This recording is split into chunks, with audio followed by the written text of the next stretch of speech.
just let you know that because I was running late, my husband's driving like a madman down Coal River Road. Hello guys, we're here at Bogeys driving range out by Big Bend Golf Course out in Tornado, West Virginia. We're here for breakfast. Then we're going to go to an old family maple syrup farm out Alum Creek. It's over 170 years old. Okay, so here we are inside of Bogeys. Again, very cool place. I love the lighting in here. Our crew. I'll make sure everybody gets that. More of our crew.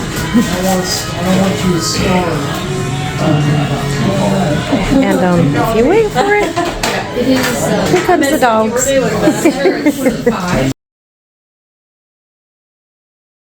Okay, it's really crowded inside and it's a really tiny place. Food is amazing. So we're sitting outside. It's super cold. My turkey club. Yeah, baby. Philly steak. At least they turned the heaters on for us. But check it out. This is a really neat place.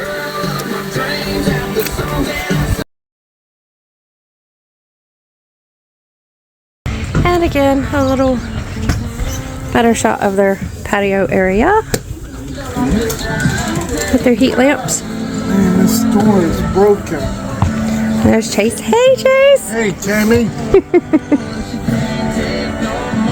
Are you ready for this cool tour we're going to go on? Well, I certainly am. Me too. I'm just excited. wonder what's it going to be like? You know, I wonder. You know, you don't know what you're going to find out, but you just gotta wait. You know. Right? I'm excited.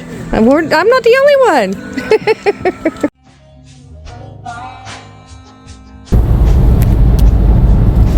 Anywho, I've just been informed this is Route 3, and yeah, it's a pretty rough road, and apparently they have a lot of slip-ins and so forth, and we did just see a sign that it's supposed to be closed, so hopefully we can get through. Also said that my hubby has the hiccups. This road will take you out quarter G. So, interesting. Quite muddy right now.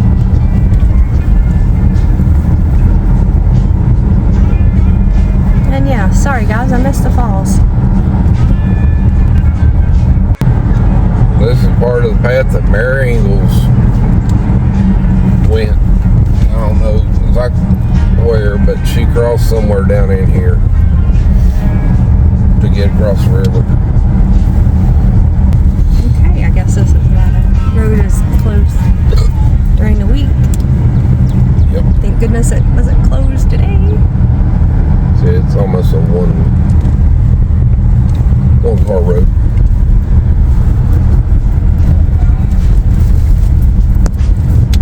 I need firewood.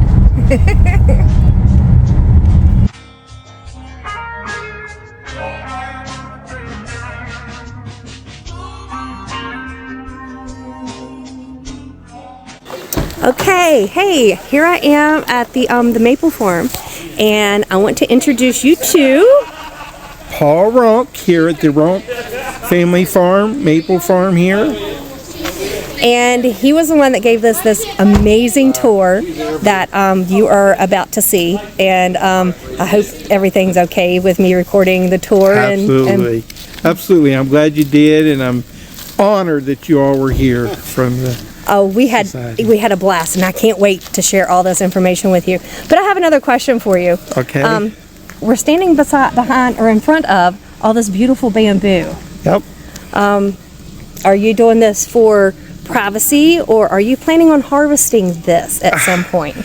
I don't know about harvesting. I'm actually doing this to hold the bank of the creek in place. Saying that he used it to help support the bank, to keep the bank from falling in. Yep. I do know, because I've always wanted bamboo, and I do know that that they say that to be very careful where you plant it, because it grows, the roots continue to grow and grow and grow, and Yep. they never stop. And this is one thing that is extremely hard to get rid of if you decide to ever cut it down. Yeah. However, I was just curious if you would ever consider harvesting it when it does start getting really large, and using it, because people make so many different things out of it, from placemats to rugs to, I even had a pair of flip-flops made from bamboo. Yeah.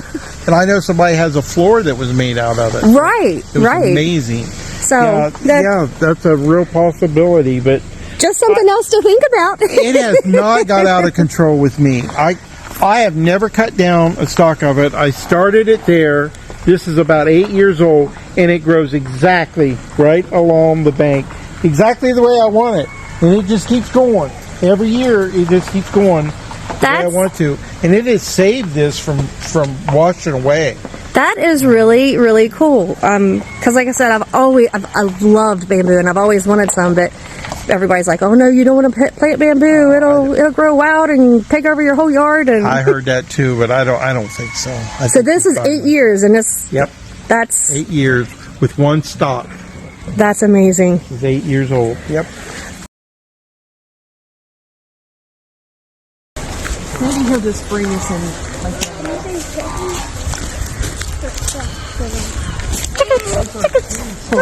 I like the goats. Goats are my favorite. I love all the animals. I had goats when I was growing up. Oh, really? Yeah. We had some back on the farm in Buffalo.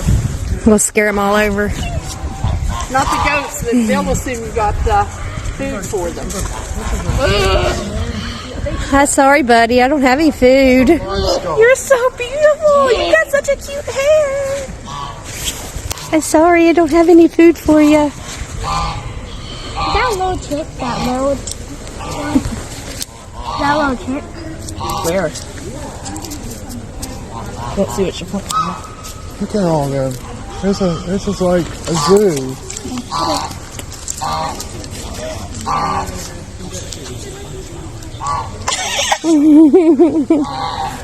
I am not sure. Lincoln County. We are here on the farm. And look. Let me pet you this time.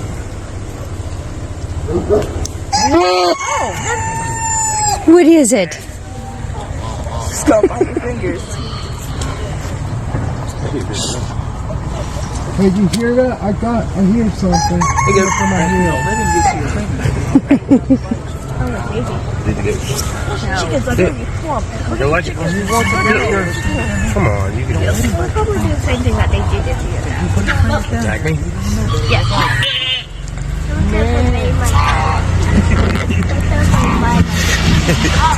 You do it.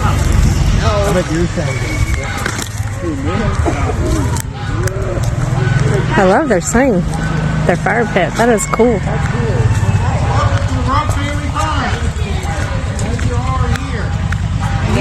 Short, so a day like this, I have to have gloves on.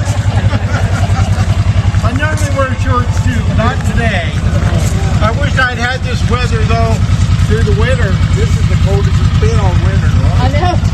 On the day we picked to come here, obviously. My season's over with because my hole's all dried up from the warm weather. Trip to be a disaster. This is the first group on my new vehicle. I just got Hey, everybody! I got a low tire. Oh, yeah, in the back. All right. I hope we can put some weight on it. And guess what side it's on? I'm not saying anything. That's all I'm going to say. So is most everybody from St. Albans, or? We are. You are? Yeah, I grew up in St. Albans. Well, we're transplants. We've been there 22 years, I think. Oh, really? Well, I'm transplanted from Ohio. I've only been here 20 years. What part of Ohio? North, Ohio, 40 miles east of Columbus. I'm from Ridgeland, from Akron. Oh, okay. That's where my mom's family. Alrighty, here we go.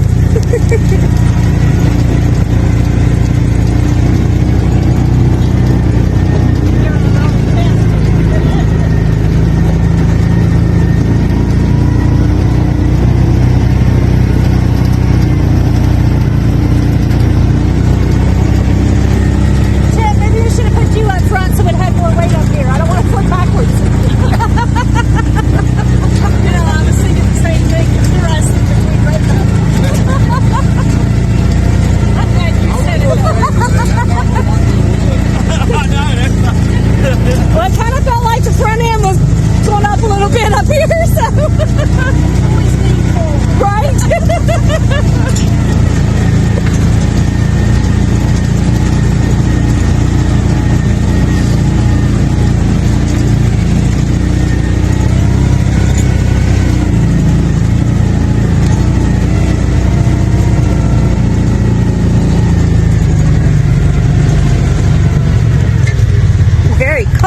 thank you for the ride, sir. You're welcome. Thank you, sir. Make yourself at home while I go down and get the rest of them. The oldest bottle in the world of maple syrup is sitting there. Just don't touch the label with your thumb. I don't care about the glass, but I'm trying to keep the label as intact as I possibly can. Very cool. Yeah. Made in 1859. 1859. And it's still good syrup. Nice. That is crazy. That's worth getting the tongue out for. Yeah. 1859. That's how old this bottle is. And he said the syrup is still good. How cool is that? I want to know how they know. Right? Have they tasted it? Well, I guess they probably have. Well, the glass looks old because of all the bubbles that you can see in it. And what I can see through the glass of the syrup, it looks a little chunky. Interesting. But it's a very cool, and it's got a wax seal. Piece of wax down in the seal. And that's all I can tell you about that. Very cool. Where'd you disappear to? No expert. I was checking out seeing it. Probably I know what he was doing. second tree from the left. Another crew coming. Here comes our second crew.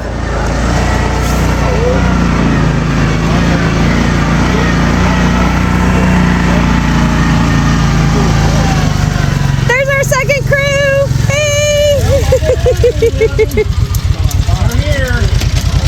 We made one too. Our third crew. Hey guys! Think we got one more round. Alrighty. Hey, here comes our next crew.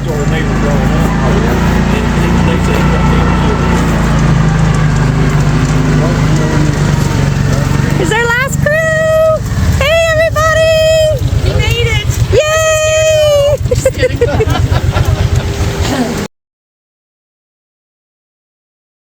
Since 1859. It's kind of unique. The bottle that you're looking at here is, as of we know of, from it's been in many articles throughout the United States. This is the oldest bottle of maple syrup known that still exists. This you can still read the label. It says 1859, and it was made in Lincoln County, and it says 13. I forget if that's grams or what it is. There's some of the writing, like the name of the person was on there. We can't make it out, but we can make out where it says maple syrup, 1859, and that's about as much as you can make out on the label. I hope that label stays intact, but it's slowly chipping away. Well, yeah, it's 2 years ago, a man came and he put a needle down through the top of the cork, and he drew out some because we were anxious to see if this syrup was spoiled or what, because it's never been refrigerated that we know of, and that syrup was exactly fine. Wow. Perfectly fine. That's awesome. Syrup is calculated by bricks, which is percent. I don't know why they say brick, but it's 66% is what we make our syrup when we pull it off the evaporator. This was exactly 66%. Wow. And tasted like syrup. We even tasted it. It was fine. And so I thought that was really, really interesting. And then we re-waxed it. I keep it down in the house, in the cabinet there, and I'm glad to have it. This is a really unique story, though. I don't even know who gave it to me. That's what I was going to ask you. How did you come across it? Snowco Station down the road, the Runyons own it. And he called me one day and he said, need you to come down here, somebody left something for you. I said, well, I'll be down in a couple days. He said, no, I need you to come down now. He said, you won't believe what they left you. And I said, who left it? He says, I don't know. And he handed me this bottle and it said 1859, and I just couldn't believe it. I said, who left that? He says, I have no idea. A man just dropped it off and said, give this to Paul Ronk. Wow. And so here it is. And I'm just tickled to death to have it. And like I said, this farm was bought in 1859 when it was still Virginia. I don't know that this was made here on the farm. I really doubt it. But I do think it was made in Lincoln County as far as that goes.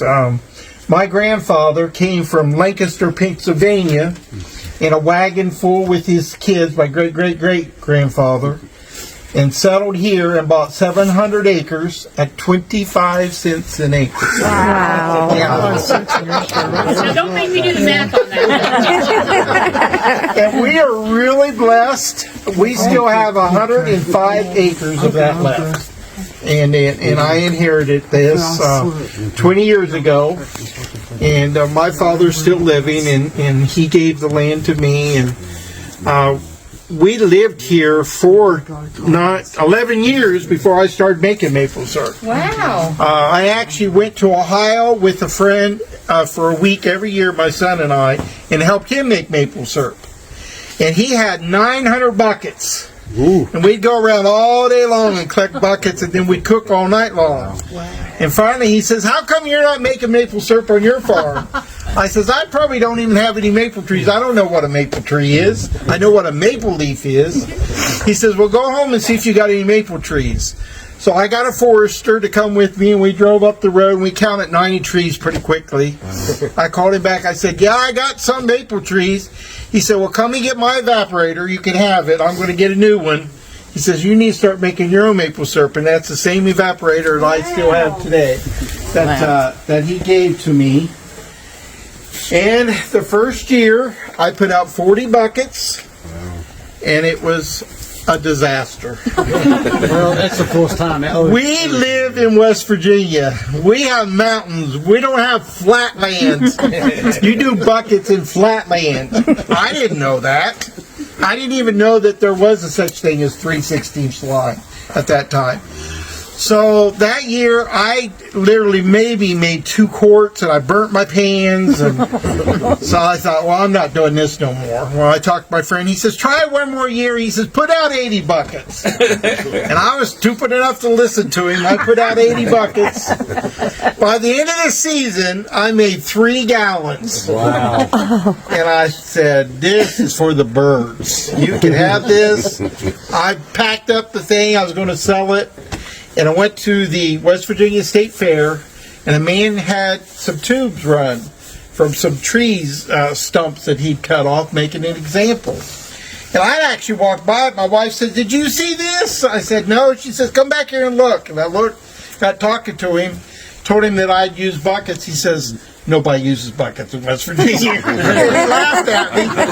I told him the story. He says, everybody uses these lines.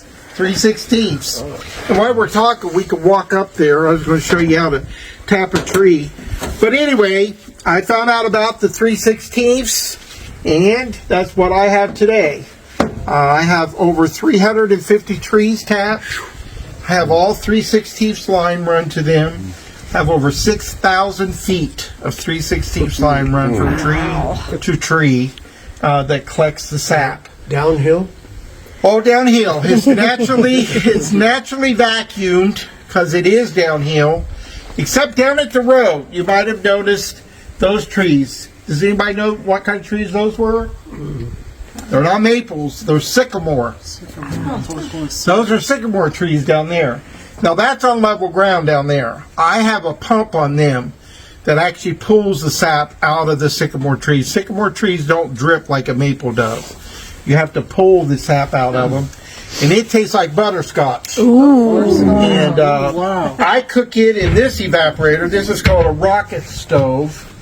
And I just have small amounts right now, and I cook it in this. And then you mix it with maple, 50-50. It's got its own flavor that's out of this world. It's really, really good. Fantastic. A lot of studies being done on sycamore right now, and I'm one of them doing that research.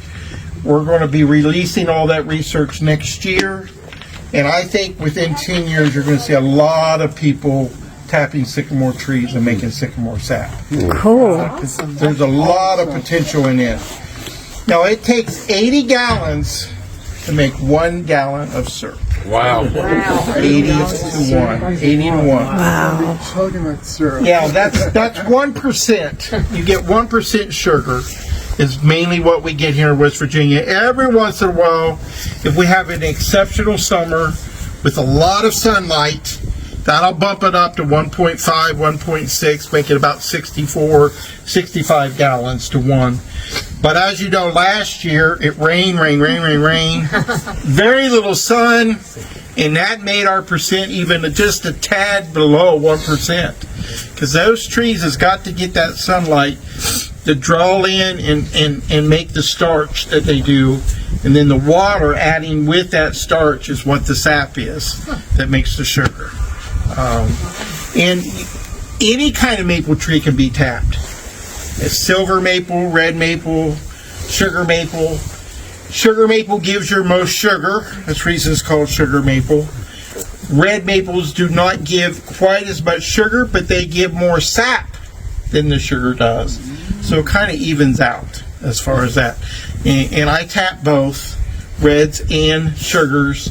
I actually have about 60% of mine is red maples and 40% is sugar maples. My sugar bush is mainly back on the back side of the farm. There's 25 acres. There's big sugar maples back there. Most of the farm's been timbered over the years.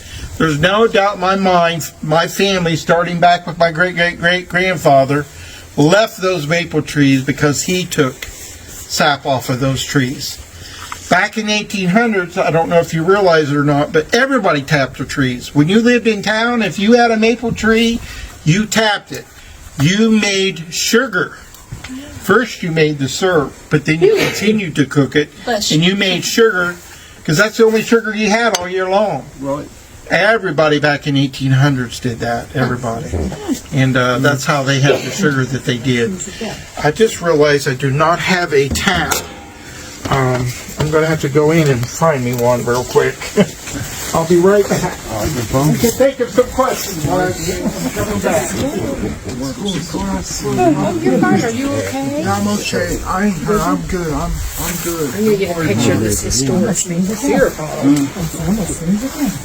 think I caught myself with the slipping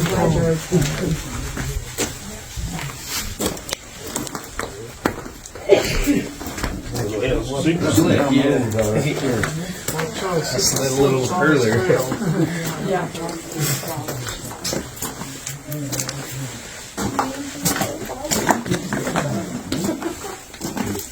I can see far where he's up to the heat. Not that I'm cold. I already knew that, Mr. Grayley. I'm going in the dressing room. Well, I always wear a long run for summer. Ask before you make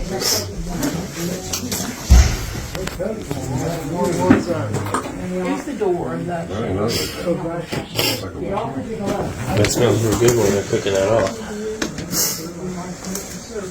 Thank you. The sycamore syrup? Yeah. And I did want to mention that there's actually 18 varieties of trees in West Virginia that produce sap that you can make maple, not make maple, but you can make syrup from. One of them is walnut. That big walnut tree right behind you. I've never tapped it yet, but I'm going to one of these days.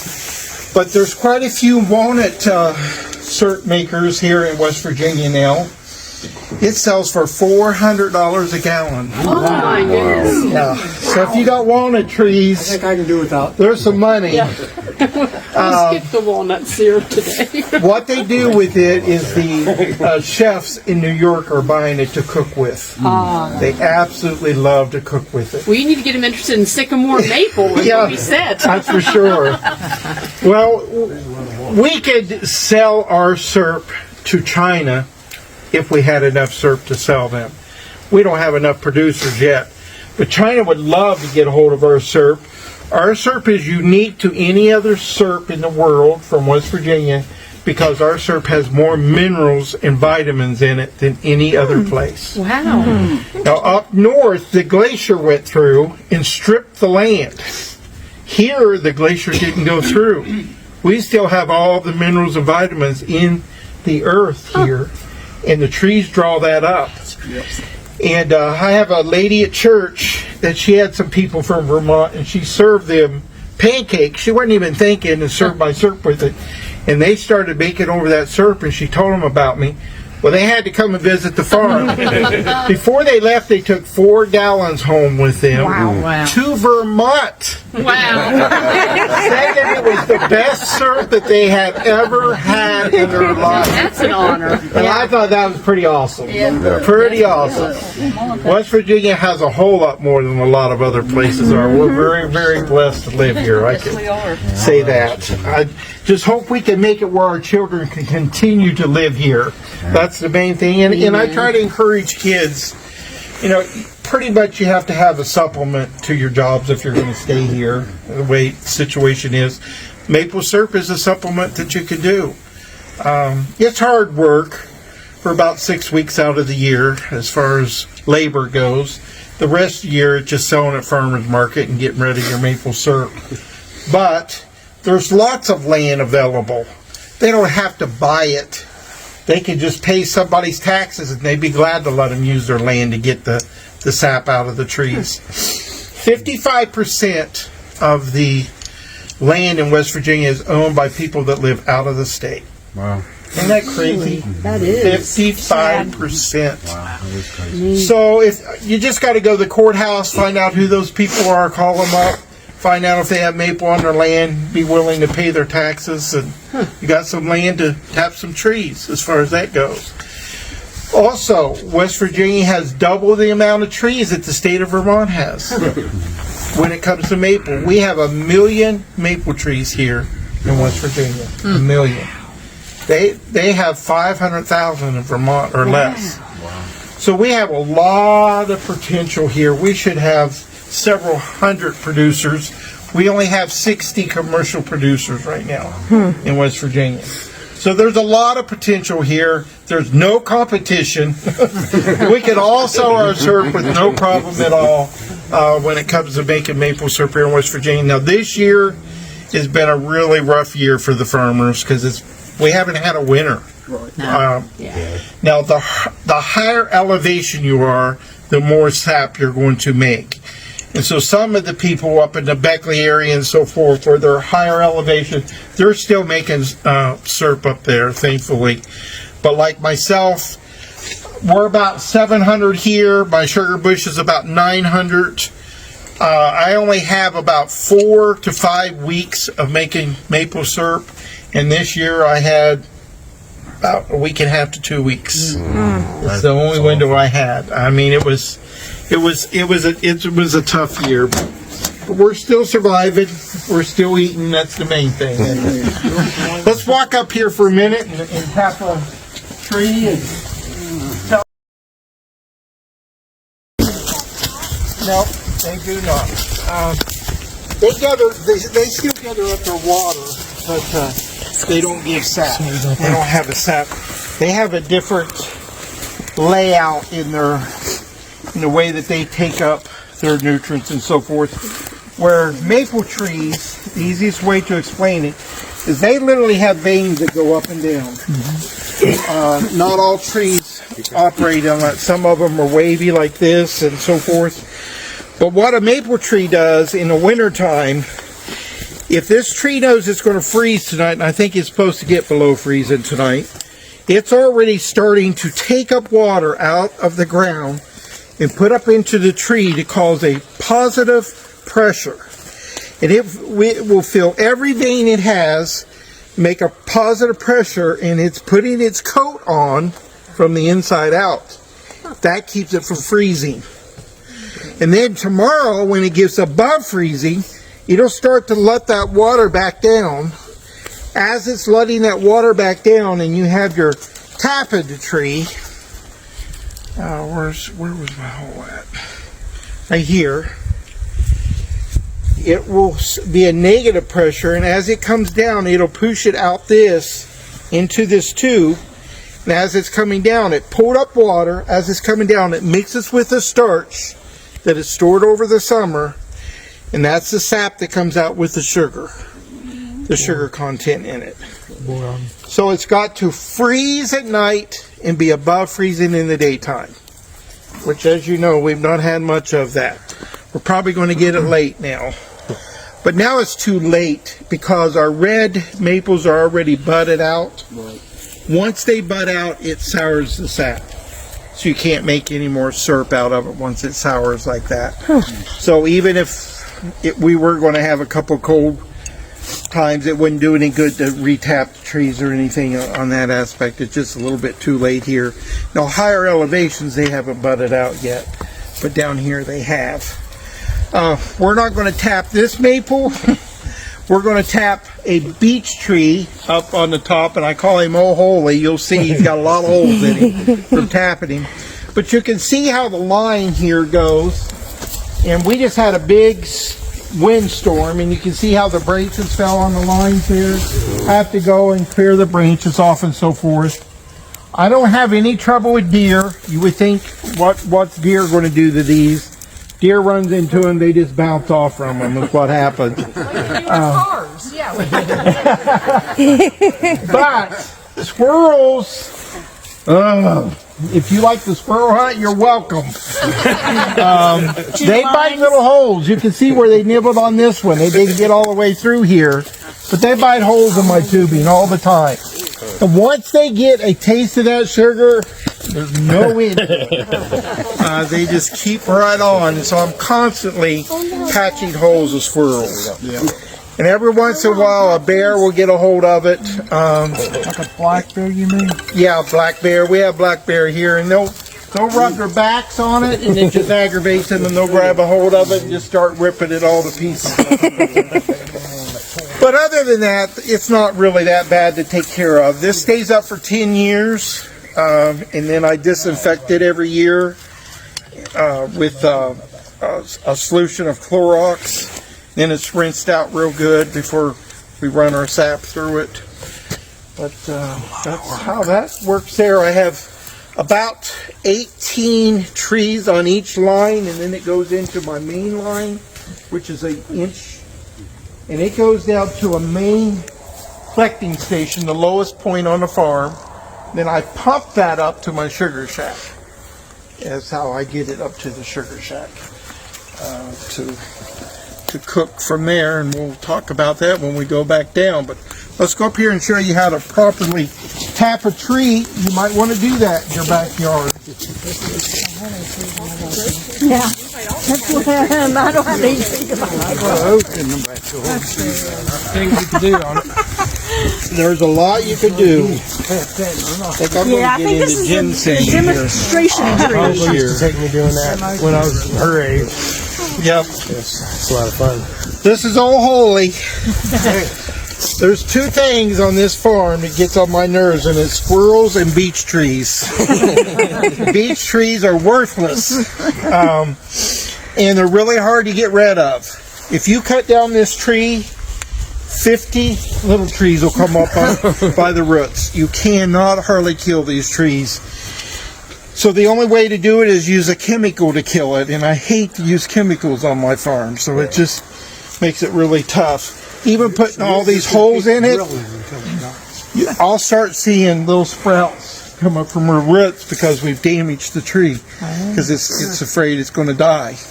And it'll start putting out sprouts. But when you tap a tree, this is 5/16 bit.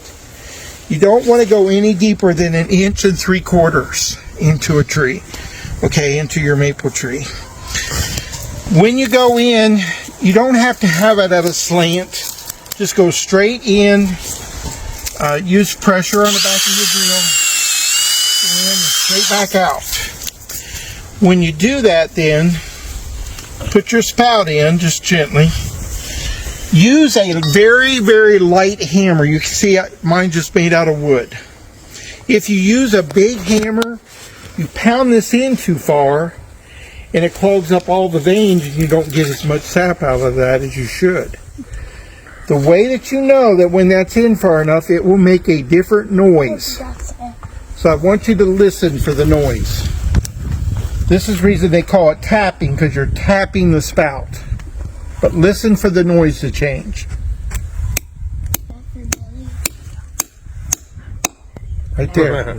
Wow. It's got like a thump noise to it, and it's done. Right then, you know, if you put it in any further than that, you're going to start blocking off that sap flow. So that's the reason it only goes in the tree about a ½ inch, not very far at all. On a maple tree, you could just pull them right back out. On this tree, it doesn't do it that easily. But it's important to know not to go more than 1 3/4 inches, not to go in very far with it.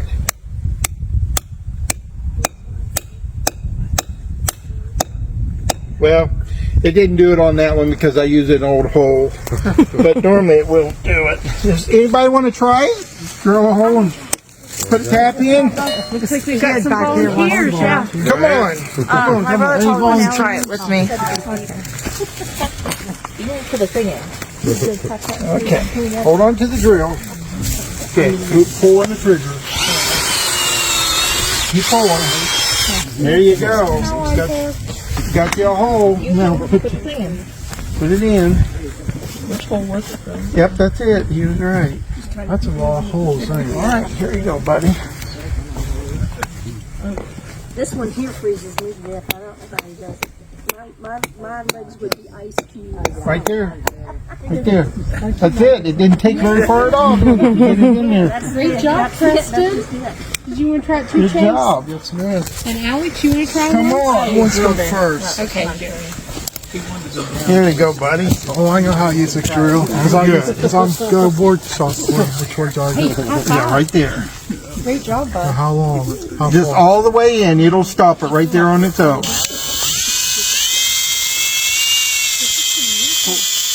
Huh? Pull your trigger all the way. There you go. All right, now come back out. Good job. All right. I did. Now this is a maple tree. This is actually a beech, but we're acting like it's a maple tree. So this is not a For the maple. imagination. So this is like.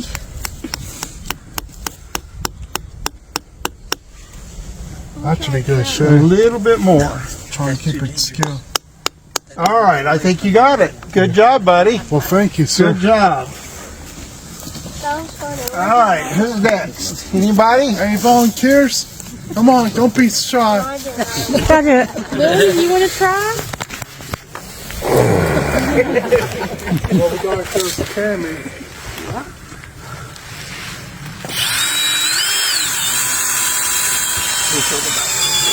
Okay, pull it back out. No, go ahead and push your trigger. When you do, if you do that at home, find me a little twig. Don't blow in the hole because that puts bacteria in it. And bacteria is what blocks our holes up. But just take a little stick. up there. Oh, that was Cemetery going up to clean there. out. Because you put it on reverse. You weren't supposed to put it on reverse. My bad. Yeah, it's from the cemetery. I thought Leave it to me to mess it up. It's a drill, by the way. live and learn, huh? All right. That hole ended up being big because I re-drilled it. Let's do that one.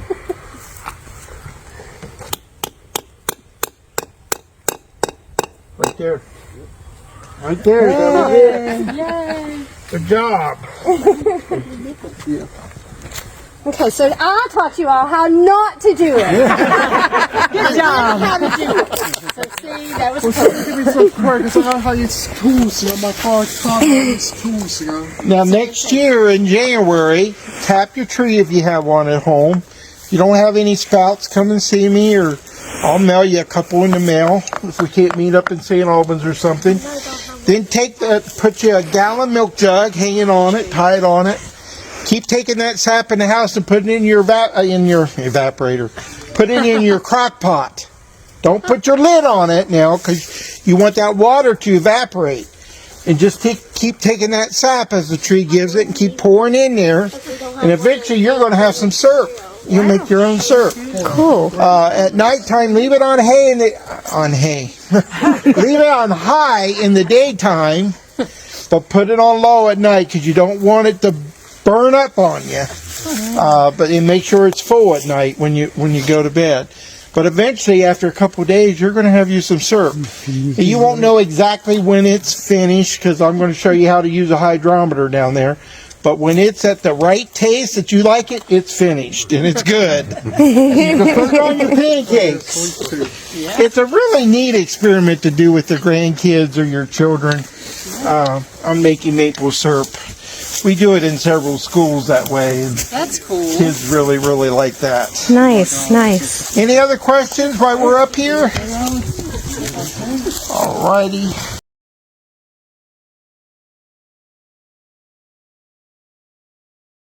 Come on in here around the evaporator.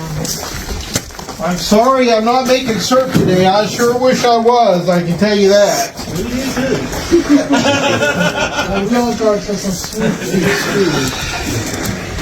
I pump the sap out from the bottom of the mountain down there. That line's 500 feet that I pump it up into that tank out there, the stainless steel tank. That holds 600 gallons out there. First thing I do, though, after I pump it up is I run it through my reverse osmosis. This has been a lifesaver for maple syrup producers, time-wise. Because what this does is you run it through this first and it takes out 50% of the water. So it divides the water from the sugar. So instead of 80 gallons, like I told you to take one, once I run it through this, it's only 40 to 1. So it takes half the time. Because I can run 20 gallons an hour through this evaporator right here. So it takes me 2 hours to produce 1 gallon. But without this, it takes me 4 hours. And that's a whole lot more firewood also that I have to cut. So it cuts down on the firewood and everything. This has been a wonderful thing to the industry. And most people have them now. And they're just great all the way around. Now the reason I only have 250 trees tapped up here in the maple, and then I have another 100 in the sycamore. I could get by without it, and my son and I did. My son and I were partners, and in 2017, on April the 15th, he died. My son choked to death on a hard taco shell. Oh my gosh. I'm sorry for your loss, man. He didn't chew up his food good enough. It was what amounted to just a freak accident. And we were partners in all this. And after Jacob went on, I purchased this to kind of help me time-wise. And it was a great purchase. I know that he would want me to continue on, so I do everything in the memory of my son Jacob. And miss him tremendously. He left us a beautiful little grandson that was 3 months old when he died. That's 5 years old now.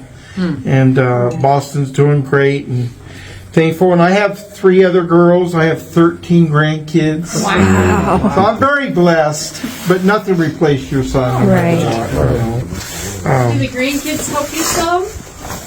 They're starting to. My oldest is 10. Yeah. So they're all under 13 grandkids, all under 10 years old. Wow. About 6 years. I bet Christmas time is fun.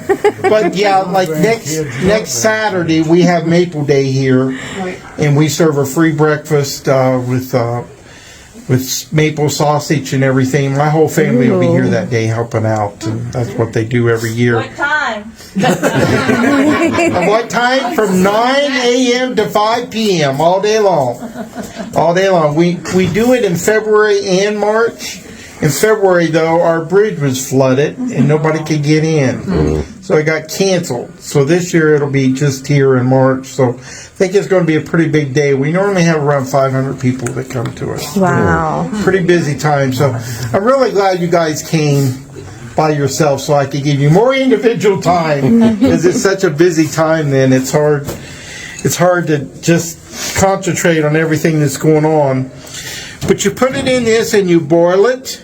I fire it with wood in the front, and it gets very, very hot. As it boils, it evaporates the water, and this is like a maze. It pushes the sugar towards the front. So it starts like here, and it'll go like this.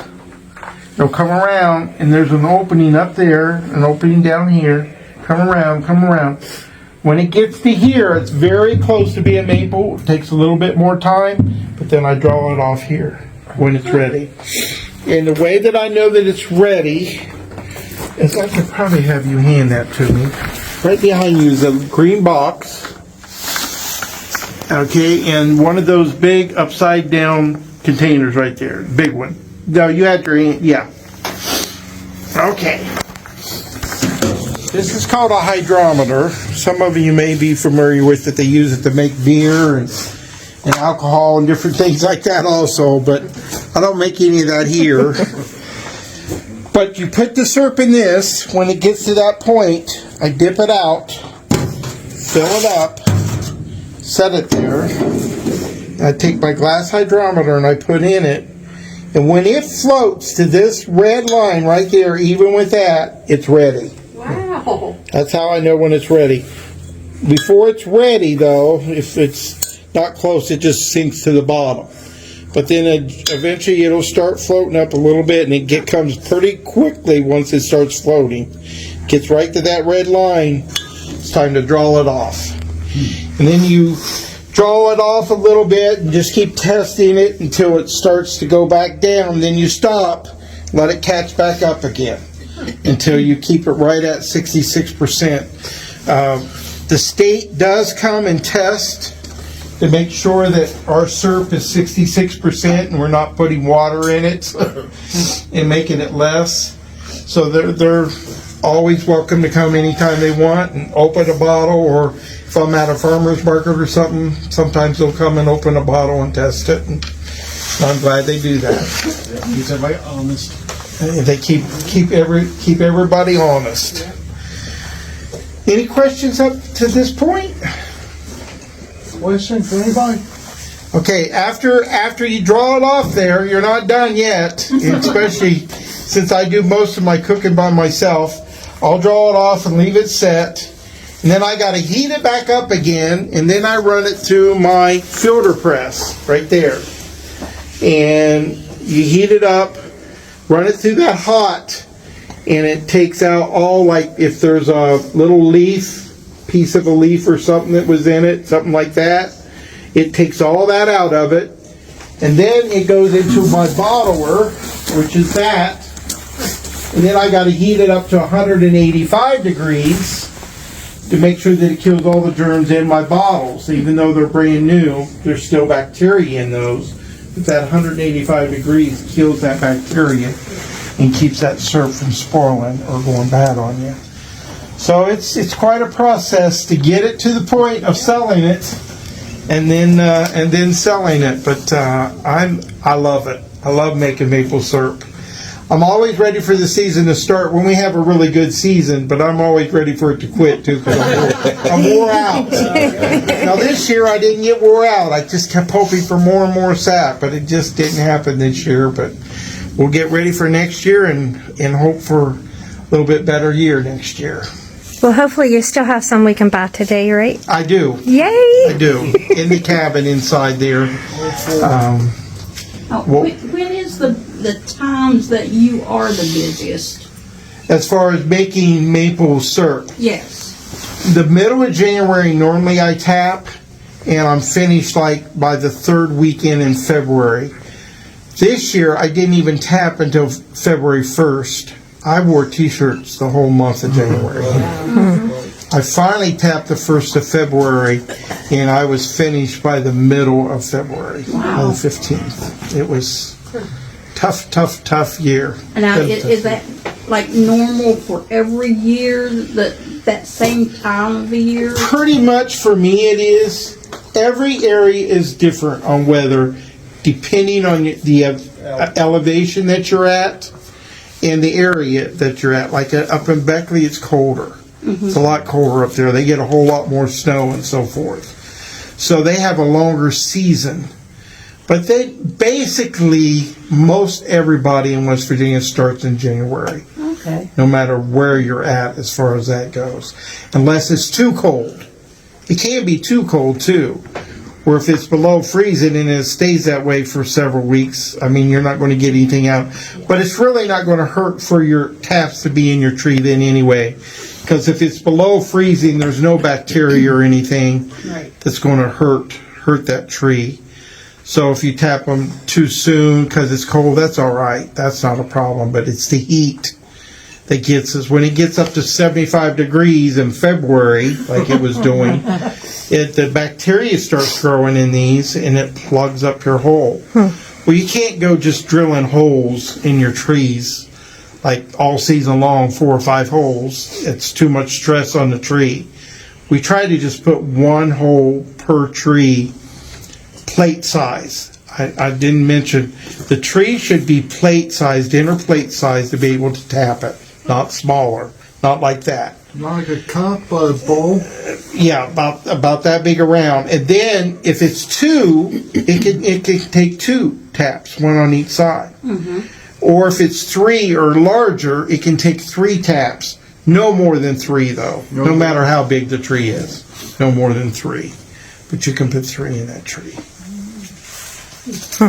Good questions. Any more? This is amazing. This is an amazing thing. Feels like we're back to the I'm really glad you guys came today. I always enjoy visitors. I do have one question that'll tie it back to history, right? Yeah. That's what we always. So, what 1850 something and now, what's the big difference in the maple syrup making process other than electricity, which is obviously electricity. So how would they have done it? Back in the day, when they would have done it, they would have just had a big, not copper. You think of copper when we make apple butter. Right. But it would have just been a steel pot. Okay. Over a fire. And they would have just kept adding the sap to that and just kept cooking it down and cooking it down. The crock pot. Okay, Yes. It would be, okay. Yeah. That's what they would have done then. Okay. But the way that syrup started was the Indians. Really? And everybody says, well, how did they figure this out?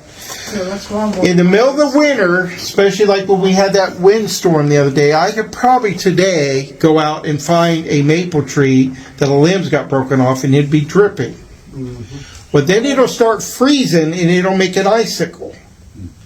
The Indians would grab icicles as they went through the woods for water and suck on them. But they realized that the maple trees had sugar in those icicles. That was a popsicle to them, right? It was. So then they realized, hey, they took their hatchet, they chopped in the side of it, it gave sap. They collected the sap and the squaws used it to cook their meat in. It made a sweet meat for them.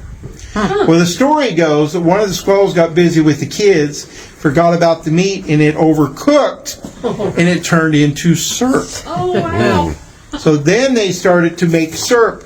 And the way that they did it, which was really strange, they take their canoes and fill them up with sap. They take rocks from the fire and get them real hot and put them in that and cause steam and cause that water to evaporate. That's actually genius. And that's how they made their syrup. Wow. So that's actually how it got started, was from the Indians. And I can see that really happening. Yeah. Because I've actually had the icicles from trees that I found. You could taste the sugar in that big time and realize that there's actually sugar in that. But yeah, that's how they started out with buckets. Back in the day, they did buckets. Even here, even though we don't do it now, but they used buckets and collected their sap with, and then we'll cook it down in a big steel kettle and just keep cooking and cooking it and cooking it until it was done.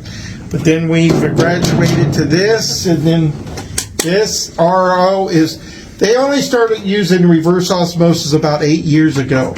Somebody came up with this, which has been a great invention. It doesn't change the flavor or anything like that. All it does is it separates the water. We have what we call reverse osmosis water, which is organic.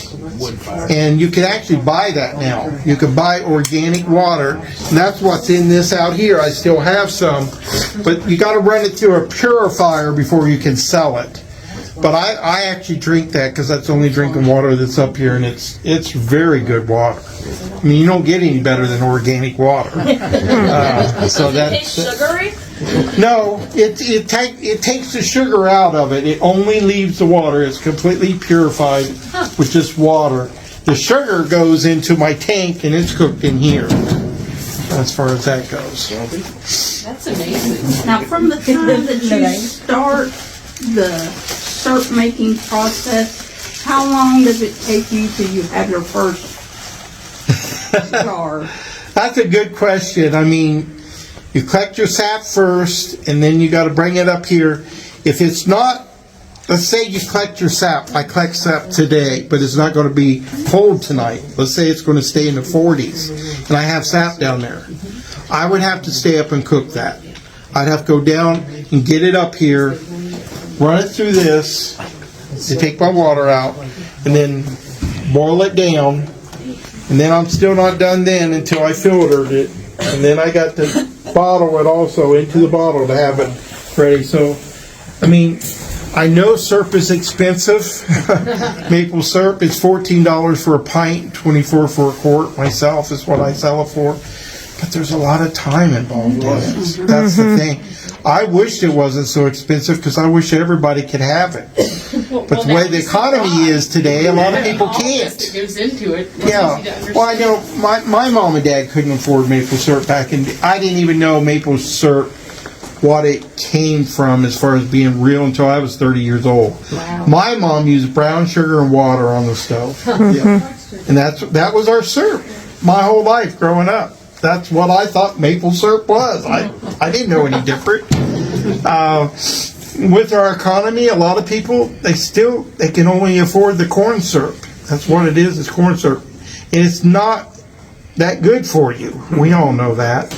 Anything healthy for you nowadays costs a fortune. Yeah. That's just... They wonder why everybody's fat. Right? Yeah, exactly. That's exactly right. No, you're right. So, I don't criticize people for not buying the syrup.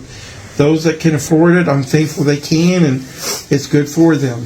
When I bought some of your syrup before at the St. Albans Farmers Market, what I can tell everybody is it's certainly not like Aunt Jemima's or anything like that. You don't need a ton. You just need a little bit to flavor pancakes or whatever you're flavoring. Just a tad will do it. So, it goes a whole lot further. Yeah. Than the other stuff does. That's why you have a jar from the 1850s, right there. Right. That's exactly right. Yeah, no, you're right.